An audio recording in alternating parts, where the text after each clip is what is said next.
여호와 하나님이 뱀에게 이르시되 내가 이렇게 하였으니 네가 모든 가축과 들의 모든 짐승보다 더욱 저주를 받아 배로 다니고 살아있는 동안 흙을 먹을지니라.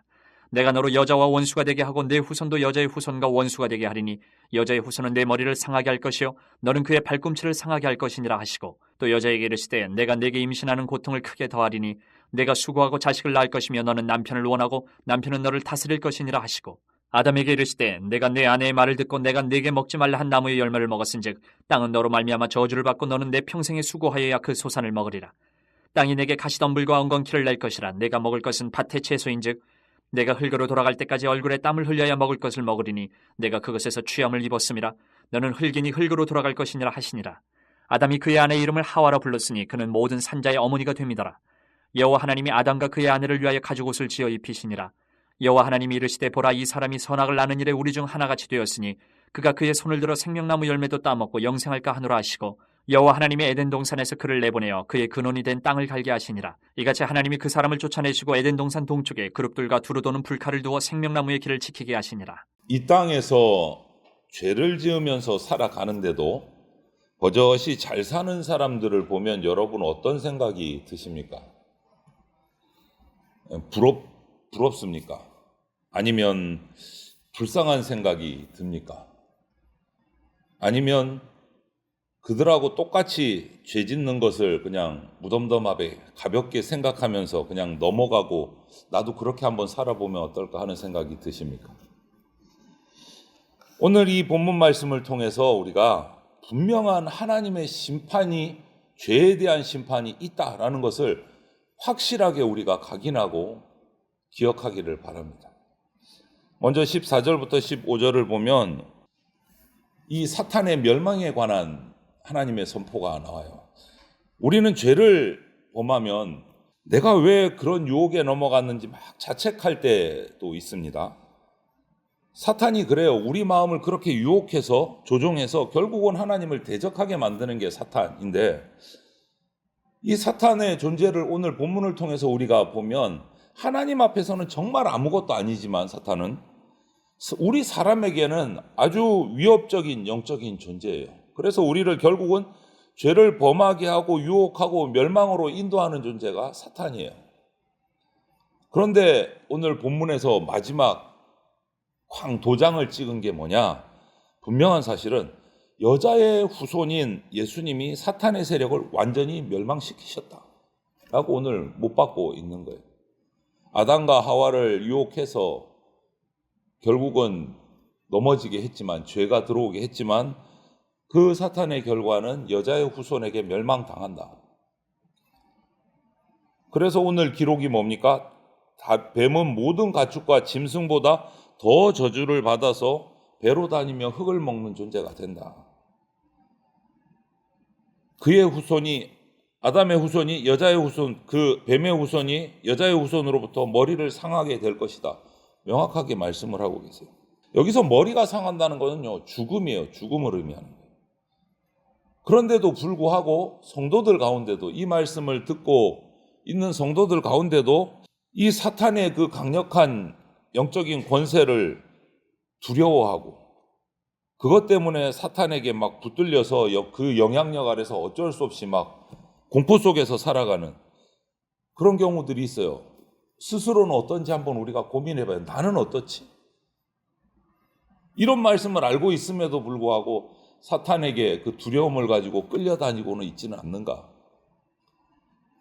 만약에 그렇다면 이것은요, 사망을 이기시고 부활 승천하셔서 성도들을 다스리시는 예수님의 권세를 낮추는 정말 옳지 못한 삶이에요.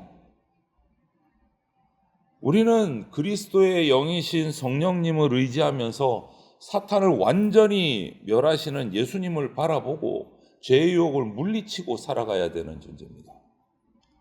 사탄은 2000년 전에 십자가 사건을 통해서 이제는 우리 신자를, 믿는 자를 사망에 가둘 수 없게 됐어요. 예수님의 십자가 사건을 통해서 우리는. 다시 오실 주님은 그때가 되면 사탄을 완전히 멸망시키실 거예요. 사탄에게 휘둘릴 필요가 없다라는 거죠. 내가 예수 그리스도를 믿는다면. 그럼에도 사탄은 끊임없이 우리를 미혹합니다. 그런 우리의 믿음을 흔들기 위해서. 우리는 예수 그리스도의 십자가 그것을 의지하면서 이런 사탄의 속임수에 당하면 안 돼요. 물리쳐야 됩니다. 오늘 이 창세기 오늘 본문이 바로 그 근거가 되는 거예요. 우리가 사탄에 휘둘리지 않을 수 있는 근거, 사탄을 두려워하지 않을 수 있는 근거.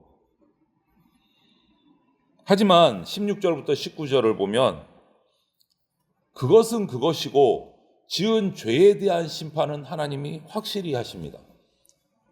하나님은 죄에 대해서 분명히 심판하십니다. 죄를 용납하지 않으세요. 첫사람 아담의 죄를 향한 하나님의 심판은요, 결국 뭡니까? 고통입니다. 죽음입니다. 사람에게 처음 창조하시고 어떻게 축복하셨습니까? 기억하고 계세요? 생육하고 번성하라.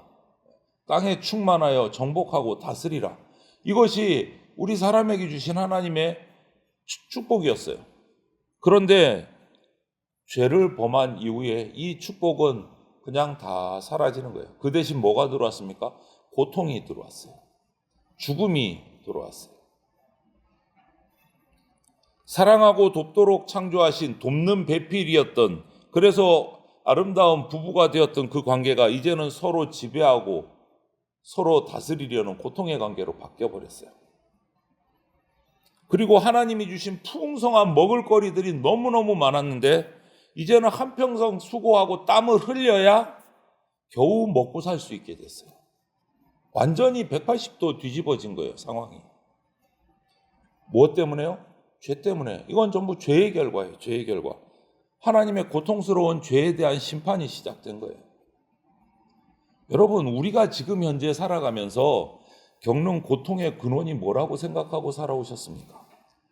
사람이 자연을 훼손해서 서로 해치고 이랬기 때문에 완전히 틀린 건 아닙니다. 하지만 가장 근본적인 이유는 죄 때문입니다. 한번 생각해 보십시오. 아무리 우리가 어떤 사람 이렇게 평가하는 분들 있잖아요. 저 사람은 법도 없이 살아도 돼. 법 없이 살아도 돼. 착하고 선한 사람이야. 그렇게 산다고 생각해 보십시오. 윤리도덕적으로 아무 문제 없이 정말 착하고 선하게 산다고 해도 고통이 사라집니까? 인간 세상에서? 죽음이 사라집니까? 아니요. 그대로 남아있어요. 그 말은 뭐예요? 결국 그 착하게 사는 그것만 가지고는 이게 근본적인 해결이 안 된다라는 거예요. 아무리 착하게 살아도 선하게 살아도 고통은 있고 죽음은 다가옵니다. 근본적인 해결책이 아니다라는 거죠. 죄는 하나님이 주신 복을 우리로부터 떼어놓고 잃어버리게 하고 대신 그 자리에 고통을 줬어요. 그래서 가장 근본적인 이유는 죄의 문제입니다. 죄의 문제. 착하게 살고 선하게 살고 그게 근본적인 이유가 안 된다. 치유책이 안 된다라는 거예요. 착하게 살아도 예수님을 믿고 죄사함 받아야 구원받습니다. 그 말이 여기서 나오는 거예요. 십자가에 죽으신 예수 그리스도를 믿음으로 죄를 해결받고 나아가야 영원한 하나님 나라의 생명을 소유하는 구원을 받을 수 있는 거예요. 고통과 죽음의 문제가 해결되는 거예요. 하지만 우리는 항상 언제든지 죄를 지을 수 있는 존재예요. 그래서 항상 깨어서 근신하고 죄 가운데 거하지 않도록 힘써야 되는 것이 우리의 삶이에요. 사탄이 죄를 매력적으로 보이게 하는 그 미혹, 거기에 속지 말아야 된다. 죄의 마지막은 고통과 죽음입니다. 결국은 죽음이에요, 마지막은. 그 어떤 죄도 그러므로 우리는 가볍게 여겨서는 안 된다. 그 죄가 우리 인생에 가져오는 고통과 죽음의 가장 핵심적인 근본적인 이유가 죄다라는 것을 잊지 말아야 됩니다. 그럼에도 불구하고 오늘 보면 20절부터 24절을 보면 그렇게 하나님의 심판을 받은 아담이 아내의 이름을 처음으로 불러요. 하와라고 부릅니다. 하와의 이름의 뜻은요, 생명이에요. 생명. 하와의 이름의 뜻은 생명. 그리고 나서 하나님께서는 그 부끄러워서 벌거벗은 게 부끄러워서 무화과 나무잎으로 가린 그 아담과 하와에게 짐승의 피를 흘리고 얻은 가죽옷을 그들에게 해서 입히십니다. 이 두 가지, 생명이라고 아내의 이름을 붙인 것, 그리고 하나님께서 희생을 통해서 가죽옷을 입히신 이 두 가지는 15절에 약속된 여자의 후손을 통해서 모든 사람이 다시 생명을 얻게 될 것이다 라는 것의 암시이기도 하고, 생명을 가진 자의 희생을 통해서 너희가 다시 생명을 얻게 될 것이다 라는 암시이기도 해요. 이거 전부 다 뭡니까? 예수 그리스도의 희생을 의미하는 말씀이에요. 생명값은 생명이다. 그럼에도 불구하고, 이렇게 희망적인 얘기가 들어갔음에도 불구하고 당장 아담과 하와는 어떻게 됩니까? 그 지은 죄값으로 그 풍요로웠던 영생하는 에덴 동산에서 추방당합니다. 쫓겨납니다. 다시는 그곳에 들어갈 수 없다. 이것이 아담과 하와에게 닥친 현실이에요. 이처럼 죄를 지은 사람의 끝은 죽음입니다. 죄로 인해서 하나님과 교제하면서 살아가던 누리던 만족, 기쁨, 평안 전부 다 잃어버린 거예요. 에덴 동산에서 쫓겨나면서. 하나님 나라에서 쫓겨난 죄인은요, 더 이상 하나님 나라의 선한 다스리심을 받을 수가 없게 됩니다. 그래서 죄인의 삶은 허무한 거예요. 의미가 없는 거예요. 아무리 착하게 산다고 해도, 자기 나름대로 선하게 산다고 해도 허무한 인생이 되는 거예요. 왜? 하나님과의 관계가 끊어졌으니까. 하나님의 관계가 끊어지고 나 혼자 내 마음대로 분리되어서 살아간다.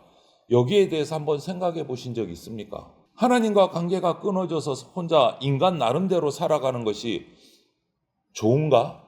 비참하다면 얼마나 비참할까? 한번 고민해 보십시오. 어떤 분들은 그래요. 또 이것을 악용하시는 거예요. 하나님이 우리를 벌 주셨지만 사랑이 많으신 하나님이니까 당연히 우리를 구원해 주실 수밖에 없어. 걱정하지 마. 있으면 구원해 주실 거야. 이렇게 착각하시는 분들이 있어요. 사실 하나님이 우리 사람을 구원하시는 데에 대한 어떤 책임도 의무도 없으십니다. 구원 안 하셔도 우리는 할 말이 없어요. 우리가 지은 죄이기 때문에. 하지만 하나님은 그런 우리를 희생하시면서까지, 독생자를 보내서 희생하시면서까지 우리를 다시 구원하셔서 회복시키셔요. 이 사실을 바로 깨달아야 그런 엉뚱한 소리, 하나님은 사랑의 하나님이니까 내가 가만히 있어도 구원하실 거야, 이런 엉뚱한 소리를 하지 않는 거예요. 오히려 그것을 바로 알면 나를 구원하시는 하나님을 경배하고 찬양할 수밖에 없게 되는 거예요. 우리는 확실히 아십시오. 저와 여러분은 죄인입니다. 이거는 흔들릴 수 없는 사실이에요. 우리는 죄인이에요. 죄의 문제가 우리를 꽉 사로잡고 있어요. 우리 스스로 그 문제를 해결할 수가 없어요. 누구에게 하소연할 수도 없어요. 내가 지은 죄니까. 그럼에도 불구하고 하나님은 우리에게 독생자 예수 그리스도를 보내주시고 하나님 나라 백성으로 살아갈 수 있는 정말 은혜를 부어주신 거예요. 그러므로 우리는 그 은혜를 잊지 말고 누리고 죄를 멀리하면서 살아가야 됩니다.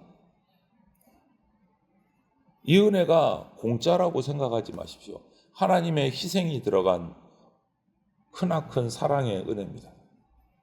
그러므로 우리 믿는 성도들은 하나님의 자녀가 되는 권세를 받은 거예요. 이 권세를 죄짓도록 유혹하는 사탄에게 빼앗기지 마시기를 바랍니다. 하나님의 인도하심을 따라 마땅히 의의 도구로 하나님의 자녀답게 살아가는, 그래서 하나님이 주시는 그 은혜가 헛되지 않도록 감사하면서 찬양하면서 살아가는 저와 여러분들이 다 되시기를 주님의 이름으로 축원을 드립니다. 아멘.